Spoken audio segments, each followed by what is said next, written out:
Hello and happy Wednesday. So, as you can see, I have kind of a little scene laid out here. And in this scene, I'm showing you books and newspapers, magazines, items that relate to Bugsy Siegel. And tonight I'm going to be talking about the murder of Bugsy Siegel. So I thought I would sort of set the stage here. Then I would go through this 1947 newspaper, this 1947 Life, these books, and just discuss some of these items as we go through them to think about 1947 and who Bugsy Siegel was and why he was murdered.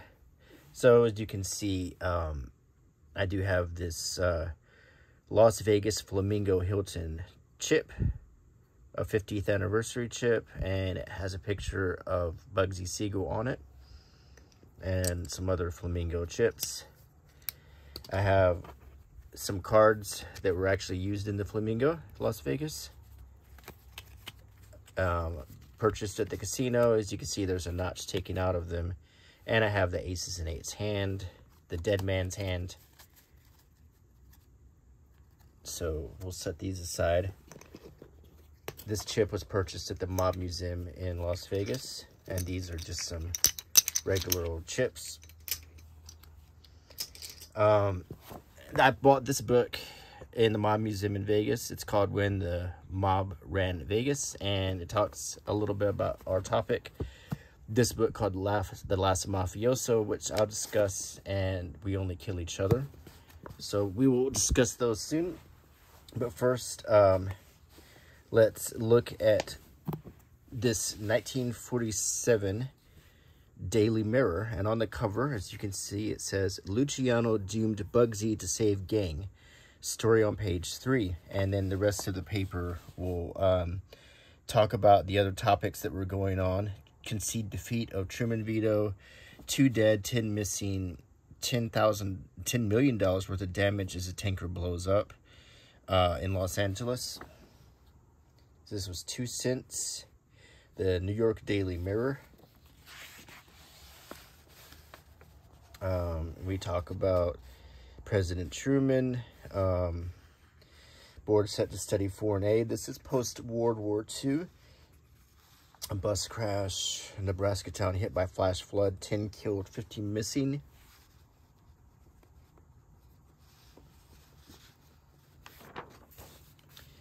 Here on page 3, we're going to talk a little bit about Bugsy Siegel and the murder that happened a couple of days before this paper was printed. So, who was Bugsy Siegel? He was a mobster born of Russian immigrants in New York. He teamed up as a child on the worst parts of the streets of New York with Meyer Lansky and Lepke Buchhalter, formed something called Murder Incorporated, where they worked alongside the Italian mafia. Bugsy Siegel was connected in the deaths of Bo Weinberg, Joseph Masseria, Salvatore Maranzano, and Harry Greenberg. We're not sure what other murders he committed, but probably many others. This is Benjamin Bugsy Siegel here. And here is Charlie Luciano. And let's go ahead and look at these articles. So he was killed in 1947 on June 23rd. And he was in the home of his mistress, Virginia Hill. And here's a picture of Virginia Hill taking a screen test. If you've seen the movie Bugsy, you might have the impression that Virginia Hill was this sophisticated, urbane, classy woman, but actually she was from close to where I live in Lipscomb, Alabama, close to Tuscaloosa. She was a country girl who was kind of trashy. She was vulgar. She took up with a lot of gangsters, including Bugsy. I don't think she was anything like the characterization, and I also don't think Bugsy was anything like, although I like the movie, the Warren Beatty movie was not accurate about Bugsy Siegel.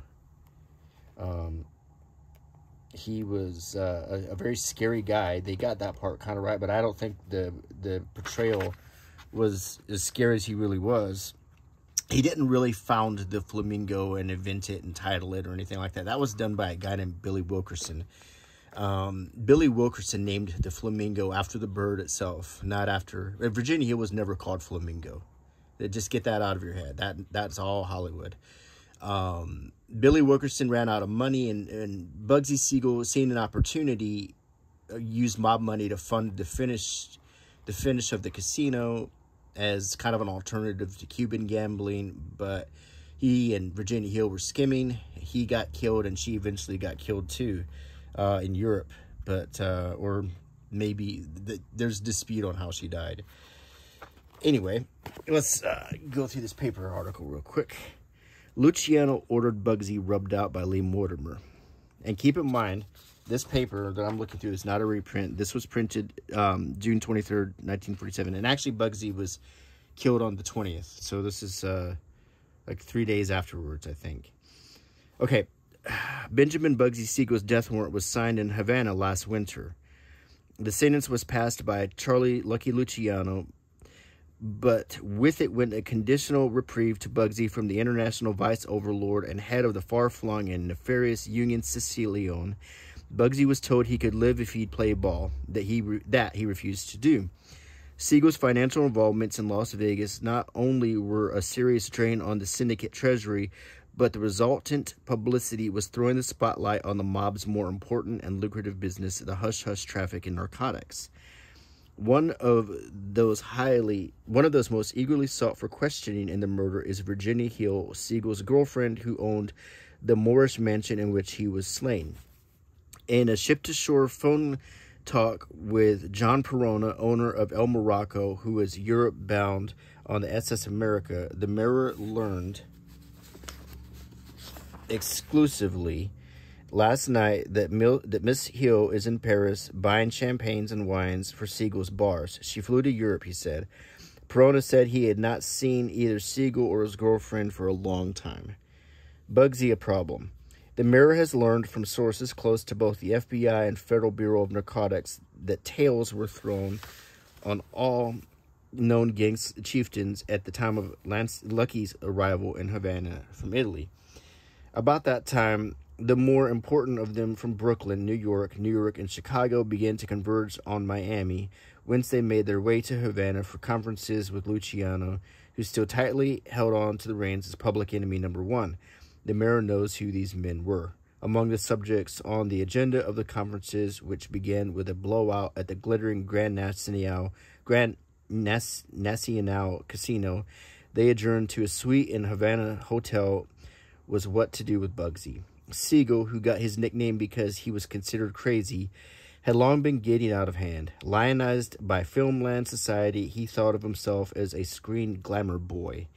The decision of the conference in the form of the ultimatum was sent Siegel exactly 8 weeks ago by a deputization of Eastern... Where does this pick up? 18.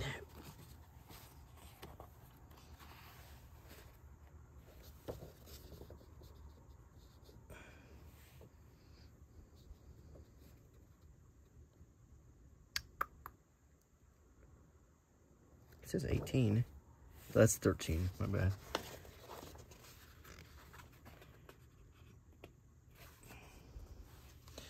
Mobsters who always had been considered Bugsy's own men, and who, as a result, were expected to be able to make him listen to reason. The terms called for him to transfer the management of the White Elephant Flamingo in Las Vegas, Nevada, to a committee appointed by the Union Sicilion. Stage struck Siegel, regarded by the underworld as the most cold-blooded murderer in the racket, struck a pose and voiced threats. He said he'd blow the whistle on his former associates if necessary.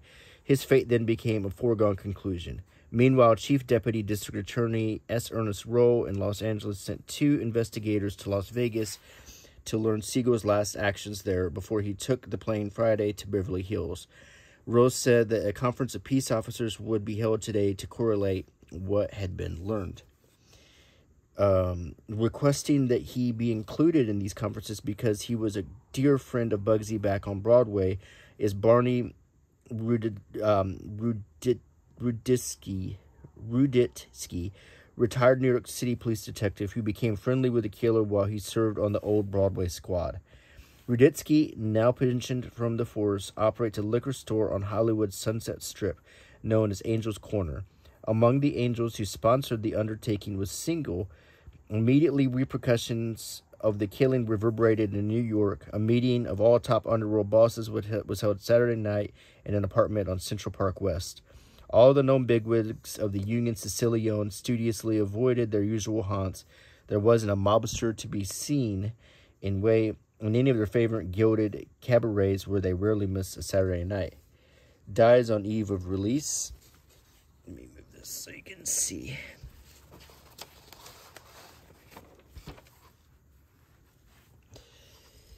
Sensational in 5 days in city prison for drunkenness. Oh, this is a whole different article. Okay, so, and we got one more article to look at here.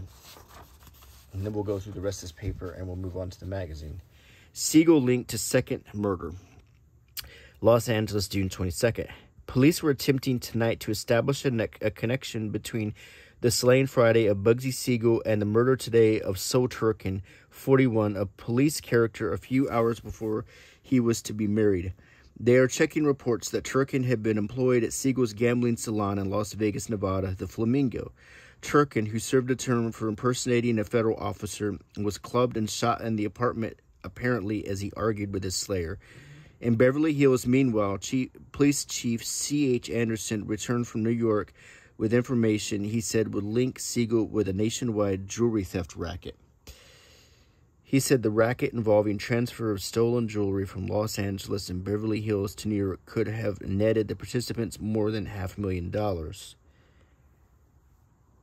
We have learned of heavy losses at the Flamingo. We believe Siegel, to make good, took a leading part in local underworld transactions, and someone among his henchmen accused him of a double cross. Anderson said he hoped information would lead to the arrest of one or more suspects in Siegel's slaying. He said Albert Greenberg, arrested in New York in a recent $114,000 jewelry robbery in Beverly Hills, turned white as a sheet when he learned of Siegel's murder. He had contended that Siegel could vouch for his presence in Las Vegas from March 30th to April 5th, during which Mrs. Samuel Gannis was robbed of the jewels in her apartment.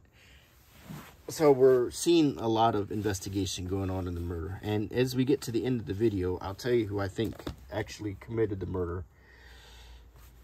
So, and we will continue this paper.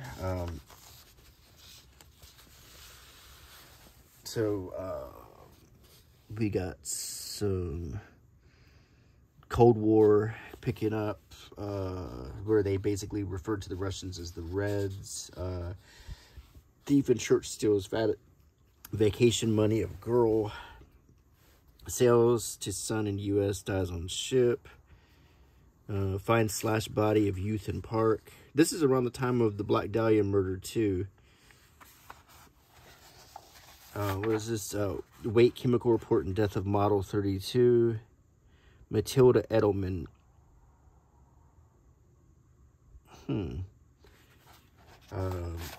5 plane survivors arrive. And we got some advertisements. Thin line lipstick.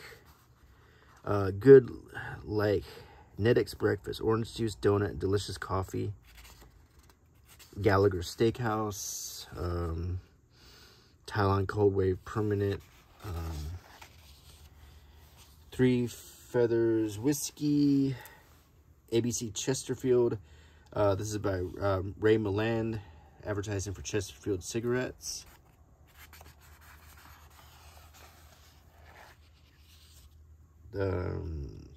Some more advertisements. Here's an advertisement for Rheingold beer.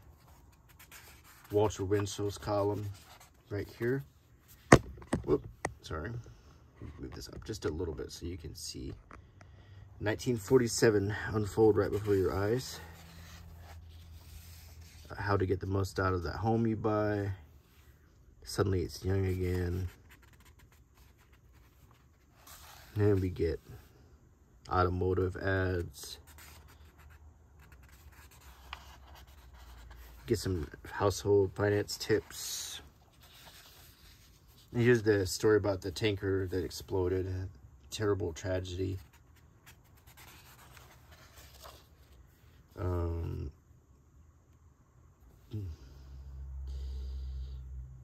That's the rest of that server on page 18. Some comics. We get to the movies. The Best Years of Our Lives, which was a really good movie. I highly recommend it if you haven't seen it. Here's first in a series of questions and answers about the best years of our lives, the most honored film of our time. What American city was used as the pattern for Boone City in the best years of our lives? Cincinnati, Ohio. A camera crew made special plane tours, screen testing dozens of American cities before Cincinnati was finally selected as the model city. How many motion pictures has Academy Award winner Frederick March appeared in? The famed American actor who wins his greatest triumph in the best years of our lives has appeared in no less than 50 productions. Is it true that the best years of our lives, acclaimed as the best picture of the year, cost $3 million to make? Yes, it took $3 million in 2 years, plus the best efforts of America's top-ranking talent to bring America's top-ranking film, The Best Years of Our Lives, to the screen. What favorite song hit of Another Day has leaped to new fame through its appearance as the theme song in Samuel Goldwyn's The Best Years of Our Lives? Among My Souvenirs, an old favorite, is featured by Hoagie Carmichael in his role of a piano-playing saloon keeper in The Best Years of Our Lives. Is it true that The Best Years of Our Lives, heralded as one of the greatest motion pictures of our time, grew out of a simple paragraph in a news magazine? Yes, The Best Years of Our Lives was born in a split second when Samuel Goldwyn's trained producer's mind recognized a great and stirring drama in a brief news account of a trainload of Marines on their way home. It's a great movie about returning veterans from World War II and how they adjust to coming home, and I highly recommend watching it. Miracle on 34th Street is also a great, it's a must watch every Christmas for me and Mary. We watch it every year. It's part of our Christmas lineup. Let's see, New Orleans, it happened on 5th Avenue. So, and some more movies, Alexander's Ragtime Band, The Yearling with Gregory Peck.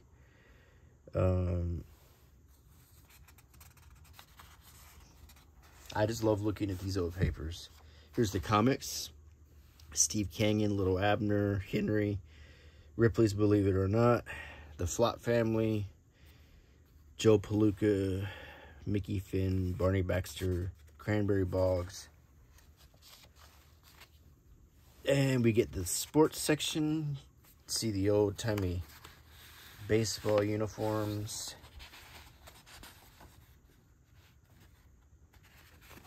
And we finally get to the sports statistics and the back of the paper where you'll find the crosswords and the little odds and ends. And then the back of the paper. So we've just looked at a Daily Mirror from Monday, June 23rd, 1947, the final edition of the day. So the weather was sunny, warmer. Naturally, it's hot. It's June 23rd in hot New York City. So now we're going to look at Life magazine from July 7th, 1947, 15 cents. It was $5.50 for a year. 12 color pages. And we have some fine car ads. A Philco deep freezer for the home.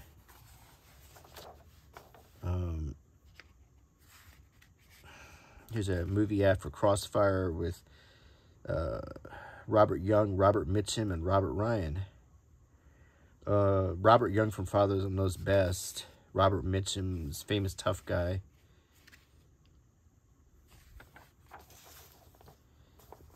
Car washing with Ethel Cleaner. Carousel, BF Goodrich. Rexall Drugs. Kind of a Mr. Mom ad here.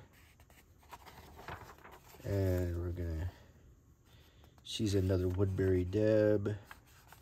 Shaving. Bromo Seltzer, which was like early Alka-Seltzer.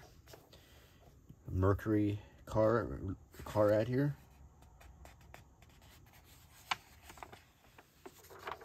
Here's a Walt Disney movie, Fun and Fancy Free, with Edgar Bergen. He was, and Charlie McCarthy, the ventriloquist dummy. Jiminy Cricket, Goofy, Mickey.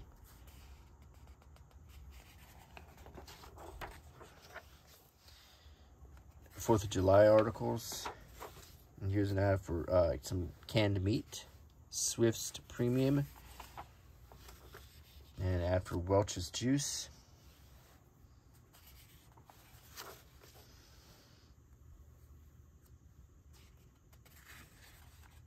Famous performance by RCA Victor Records. And the citizens started to dream. That's a heck of a picture here. Omaha picks 10 projects from a bulging blue book and then appoints 5 commissioners to carry them out. So Omaha is a town on the growing up. Omaha, Nebraska.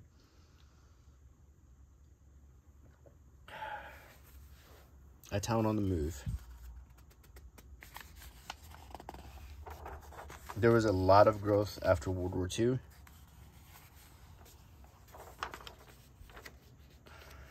And we still talk about rural America. The National Women's Party.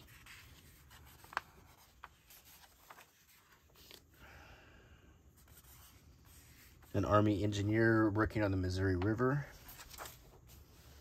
A 4th of July message from General Douglas MacArthur. Oh, it's a Kodak Brownie ad.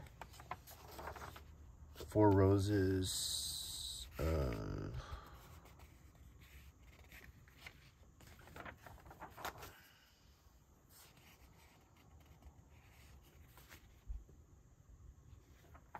Here's an ad for 7-Up.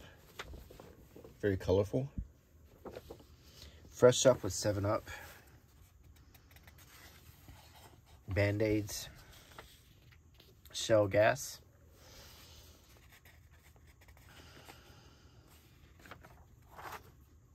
Pall Mall cigarettes. Maxwell House coffee. Instant coffee. And we get some 4th of July color pictures to make you proud to be an American. Some of our... Look at that, how you could look out the Statue of Liberty and stick your arms out. I don't think you can do that now. Maybe you can. I have not been to the top of the Statue of Liberty. Now, these are some really pretty pictures in color. Just celebrating America. 1947, the war is over. Here's Dear Ruth, and we saw that in the other paper that movie was showing. With William Holden and Joan Caulfield. Dutch Girls Reward. Here's an ad for Texaco.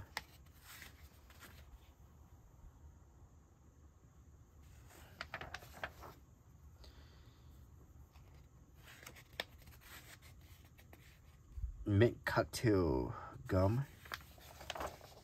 Something about Alexander Hamilton.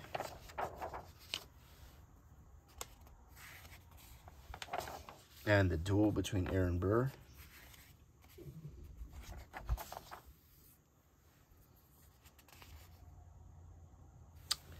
And here we get to the week's news is not all good. While teenage boys starts a career of crime in Boston, gangster Bugsy Siegel ends his in Beverly Hills. In this pleasant land, page 46 through 58, the people of Omaha were entitled to their beautiful dreams. But last week, there were sharp realities in the news that could penetrate any dream. In Boston, a 15-year-old boy above, hailed by the police, whipped out a gun and started shooting. That's awful. Then he seized another youngster, pressed the gun against his back, and used him as a shield during a running gunfight. And this is a photograph. Oh my gosh, and look how scared that boy looks. It ended when a cop crept up close enough to deliver a skull-cracking smash with the butt of a riot gun. 3 days later, Boston's mayor went to jail for fraud. In a Beverly Hills drawing room, gangster Benjamin Bugsy Siegel was shot to death. In Cleveland, Jimmy Doyle died after a brutal beating in a championship prize fight. Along the rivers of the Midwest, even on Omaha's doorstep, floods washed people from their homes and ruined their lands. More troubles were to come. Labor, which had laid low all spring, suddenly became belligerent, and led by miners and shipyard workers started striking against a bill newly passed to reduce strikes. Nevertheless, dreams of better things still remained the order of the day. Now we get to End of a Gangster.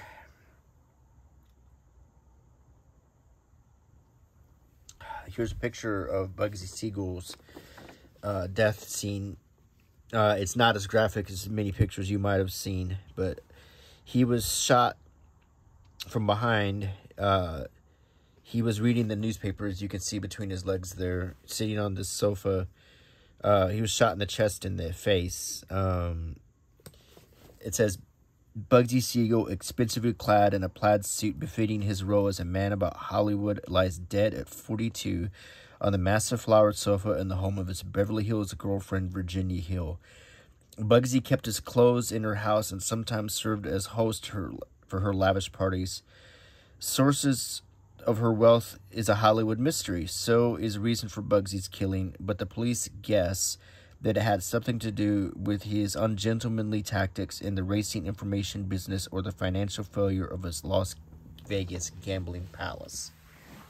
And there's a little bit of truth to both of those, as we'll get into if you continue to sit with me here. Bugsy's good look helped make him a social success. His friends referred to him as Ben. Bugsy made him angry. He was objectively a handsome guy, for sure. Here he is standing next to George Raft, and he arguably is more handsome than the movie star he's standing next to. George Raft, who had contacts with both the movie colony and the underworld, and saw to it that Bugsy met all the best people.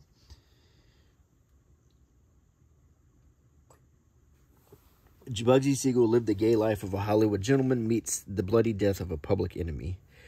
In Hollywood, California, there is a little band of men and women who live in a society all their own. Mostly they are people with pasts that include ill-paid, unglamorous jobs like car hop, elevator operator, waitress, and even, sometimes, crime. They live in bright tile and stucco mansions, wear flashy but expensive clothes, and breeze through Beverly Hills in the latest wooden-body convertibles. Everyone's past is far behind. Into this protective Freemasonry 10 years ago came a man named Benjamin Siegel. From the outset, he was an acceptable addition. His checked sports jacket draped across his shoulders with becoming informality, he handled a big cigar as nimbly as any movie producer. Besides, he was ruggedly handsome, and in the presence of women, his eyes could look almost soulful. Before his debut in Hollywood society, Mr. Siegel had made a considerable reputation among police and gangsters around the country as Bugsy. As an executive of the homicidal business enterprise in New York called Murder, Inc., he had performed so effectively that he was transferred to the West Coast to take charge of the Combine's growing interest in dope, prostitution, and the horse racing racket. As a more or less personal sideline, Bugsy recently opened a gaudy gambling joint in nearby Las Vegas. On the jasmine-scented night of June 20th, Bugsy's past caught up with him. As he sat on a sofa in the drawing room of his girlfriend, a .30 caliber carbine poked through a trellised window and fired 9 shots. Last week, a baffled district attorney's investigator said everybody I talked to said they loved the guy. Scene of the murder. Above was the tile and stucco home in Beverly Hills. Below is the scene of Bugsy's latest sideline, the ornate Flamingo Club in Las Vegas, Nevada, where he and some specially chosen associates had invested $6 million but lost money. So there's the Flamingo and there's the house he was shot in. Countess Dorothy de Frasso in Italy. I was very fond of him, but it's ridiculous to say I was in love with him. Bugsy's girlfriend, Virginia Hill, dances at a party with Stephen Crane, the ex-husband of movie queen Lana Turner, who actually ended up hooking up with gangster Johnny Stompanato. So that was the article about Bugsy, and we move on to some society articles. The Ford Firestone wedding, article about President Truman, the death of a prize fighter that we mentioned, a mayor going to jail. Speaking of mayors going to jail, Virginia Hill came from Lipscomb, Alabama, which is a little north of where I live, and just not a few months ago, the mayor in that town went to jail for getting in a fist fight with the police chief. A bug gets it. Not the same bug, but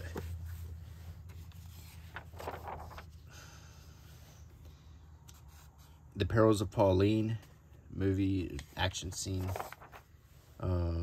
Sinclair Opaline. There's a Bing Crosby movie. Article about Italy's myth of America, how Italians saw America then. Simona's ginger ale. Oh So Grape soda.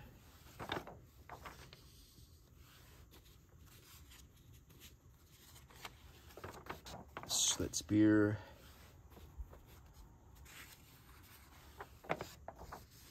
National Guard ad.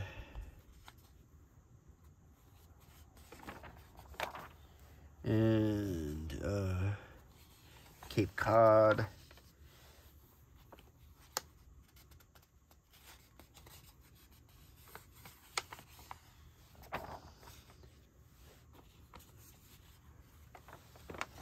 Nescafe coffee. Suntan lotion. And Old Taylor, Spirit of 76. And on the back, we got an ad for Camel cigarettes. More doctors smoke Camels than any other cigarette. And it's good for your T-zone. Okay, so now we've looked at life. We've looked at the paper. So, what happened to Bugsy? Well, here's a book called We Only Kill Each Other. And this book inspired the movie Bugsy. Well, the movie supposedly was based off this book. This book is much different than the movie, and it's an accurate telling of his life from when he first started out.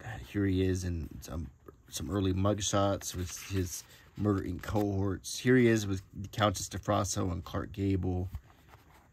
No, I'm sorry, that's Richard Bartholomew. Him with his lawyers, George Raff, Virginia Hill. That's Abe Kid Twisterellis, one of the members of Murder Inc., who turned Bugsy's death scene, which is very graphic. Alan Smiley, who was in the same house with him. Marie the Body McDonald, who dated Bugsy. And that's Chick Hill, Virginia Hill's brother and his girlfriend. And there's Virginia Hill right before she died in Europe with her new husband, Hans. This goes into many, many details that some of his crazy treasure hunts and his wanting to meet Mussolini, many of the things that the movie didn't touch on. The movie Bugsy was a fun movie to watch, but not entirely accurate about many things. To me, it just felt more like a chance to see Warren Beatty with Annette Bening and a great romance, along with some strong performance by Harvey Keitel and Joe Mantegna. There was a lot to love about the movie, but it wasn't very accurate. It didn't really show much about what Bugsy was doing there. He went there much earlier. He didn't get there in the 40s like they showed. They made out like his domestic life was very, very civilian, but his brother-in-law helped him murder Harry Greenberg. And that whole Harry Greenberg part of that movie was very fictionalized. Harry Greenberg was not the mentally challenged mobster that Elliot Gould played, but he was another fierce, murderous criminal who Bugsy killed, not because he was going to testify against Lucky Luciano, but completely different reasons.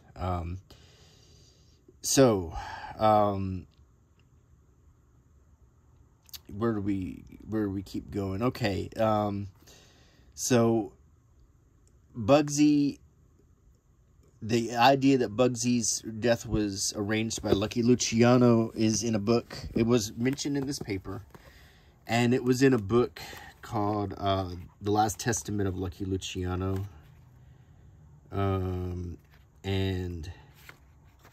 But there's a lot of, dispute as to how accurate that book really is. But here, it's described in this book, the Havana Mafia converts the vote to kill Bugsy. In The Last Testament of Lucky Luciano, we're not sure if that book was actually dictated by Luciano or not, because there were factual errors in it, and there were even events described that occurred after he died. So I don't even pull that book out because I don't trust it anymore. I am going to show you the one book I do trust here in a second, but this book is a souvenir book, and it's going to go along with the same general idea that the hit was ordered by Luciano, approved by Meyer Lansky, and handed down to Jack Dragna, the boss of Los Angeles, to arrange. So there's another rumor that Meyer Lansky has something to do with that, but I doubt that. I will tell you in a second who I think did it. Another thing I wanted to point out, if you've read The Godfather, you might have come across a character named Mo Green. Well, Mo Green was a combination. He was based on a combination of Bugsy Siegel, Mo Sedway, and Gus Greenbaum. That's where the name Mo Green comes from, is Mo and Gus. And then the mannerisms and the personality is mostly from Siegel. Showing that was a pretty good representation of him, and probably more accurate than the movie. There's also a movie called Mobsters, which shows a young Bugsy Siegel, but there's nothing much accurate in that except just overall ideas. So, but I want to get to this book, The Last Mafioso, and if you watch my channel, you will probably recognize this book. If you want to read a book about the mafia, you should read this one and the Valachi tape. The Valachi, what is it called? The Valachi tapes or the Valachi files. Those two books were actually made by actual members of the mafia. And I think I have it. Hold on a second.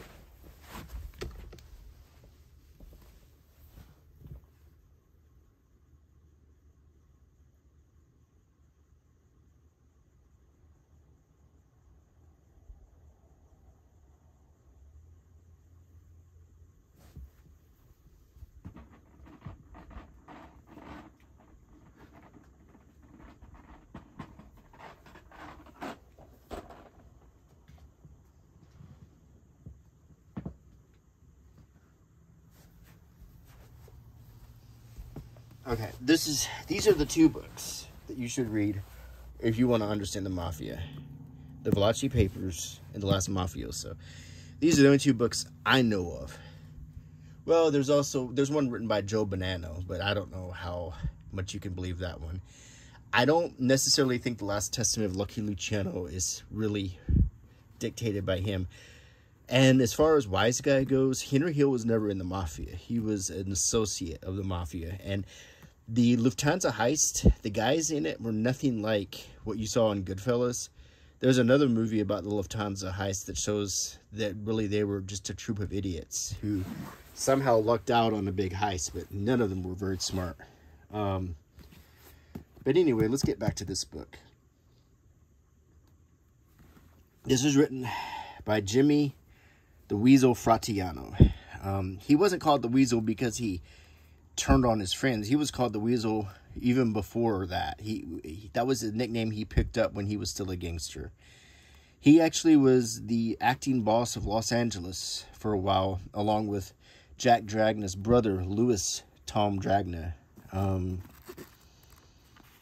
If you don't know, Jack Dragna was the boss of Los Angeles that Bugsy worked with when he came down. That's his brother Tom Dragna, who took over. I'm sorry, that's Louis Tom Dragna. Actually, I think it's the same guy. Louis, but anyway, no, these are the same guy. Louis Tom Dragna is 75 and 50. This is when he was younger. Bugsy worked, well, I'm sorry, Jimmy the Weasel worked with him. And he also worked with Mickey Cohen. And Jimmy the Weasel also was responsible for the murder of the two Tonys. And I don't know if there's a picture in here. Yeah. The bodies of Tony Brancato and Tony Trombino. Jimmy Fratiano did this murder, these two murders. This has been depicted in a movie called LA Confidential. Anyway, this is Jimmy. And if anyone knows who killed Bugsy Siegel, he does. And,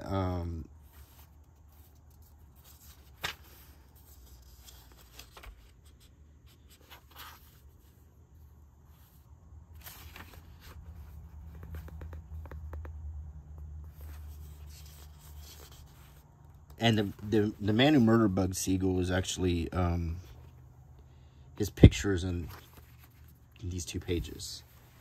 So, if you read the book, you'll know who it is, but he's one of these people. The actual guy who pulled the trigger. So,